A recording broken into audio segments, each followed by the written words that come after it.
Une autre notion à connaître dans le domaine de l'Internet, c'est la notion de nom de domaine. Le nom de domaine, c'est tout simplement le nom de votre site. C'est ce que vous tapez dans la barre d'adresse de votre navigateur. Donc ça commence toujours par http:// et le nom de domaine, c'est la racine du lien que vous tapez dans la barre d'adresse. Donc en l'occurrence, ici, c'est mon-site.com. C'est le nom de votre site. Donc ces serveurs, pour pouvoir communiquer entre eux, pour pouvoir s'appeler si vous voulez, ils ont besoin d'avoir un petit nom, un identifiant unique. Donc sur un réseau, un ordinateur ou tout autre périphérique qui est destiné à dialoguer sur un réseau, il a besoin d'avoir un IP, un identifiant unique.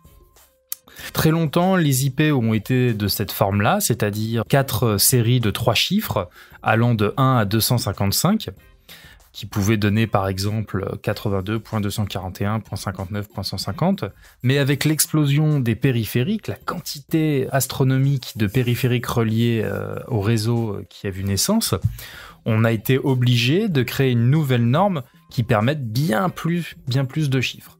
Donc, ce que je viens de vous montrer, c'était une norme IPv4, et là, vous avez la nouvelle norme IPv6 qui donne beaucoup plus de possibilités en termes de quantité d'identification de périphériques. Donc voilà pour les IP. L'IP, c'est simplement un code unique et qui est destiné à une machine. Et donc il y a eu 2 générations d'IP. La première, l'IPv4, et la seconde, l'IPv6, qui se répand de plus en plus. Donc il faut savoir que plusieurs noms de domaine différents peuvent pointer vers le même serveur et afficher des sites néanmoins différents. Vous avez par exemple monsite.com, un autre site.fr, encore un autre site.com. Ces 3 noms de domaine pointent vers le même serveur, et ce serveur est configuré pour afficher des sites différents. Ces sites sont stockés dans des dossiers, le dossier A, le dossier B et le dossier C. Et c'est sur le serveur qu'on configure, qu'on dit, bah voilà, quand tel nom de domaine est appelé, tu m'affiches le contenu de tel dossier. Et dans ce dossier, il peut y avoir un site ou il peut y avoir tout simplement un document ou d'autres dossiers. Donc comment on fait pour se procurer un nom de domaine, pour en faire son propre site? On contacte une société qu'on appelle le registrar. Donc le registrar, voilà, vous allez sur son site, et vous rentrez le nom de domaine que vous souhaitez dans un champ de recherche, et il va vous dire bah, ce nom de domaine est disponible, il est disponible en .com, en .fr, etc. Et s'il est disponible, vous allez pouvoir en faire l'acquisition, non pas définitive, mais sous forme d'un contrat à durée limitée. Et vous pouvez choisir pour 1 an, 2 ans, 3 ans, tout ça, ça va dépendre vraiment du registrar en question.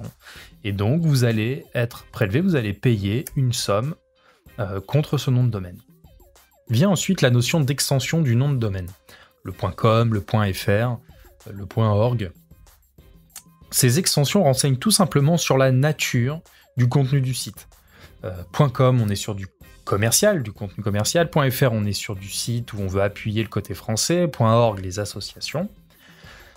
S'il n'y a pas de... Vous pouvez prendre l'extension que vous souhaitez, hormis le .gouv.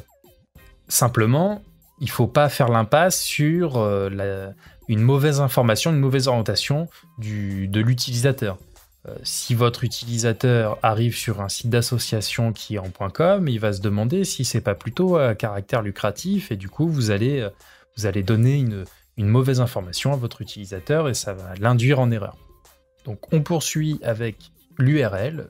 L'URL, c'est tout simplement ce qu'on appelle un lien.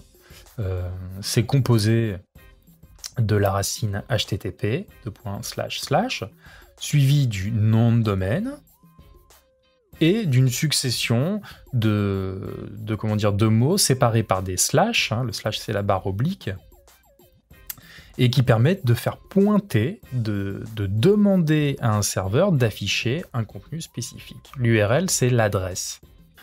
Si on prend http monsite.com, c'est déjà une URL, même sans tout ce qu'il y a après. Donc ça, c'est une URL classique. Vous avez des URL plus complexes avec des paramètres, comme celle-ci qui s'affiche. Et là, dans ce cas-là, ça envoie au serveur des informations supplémentaires, et ce serveur va interpréter ces informations pour vous afficher la page.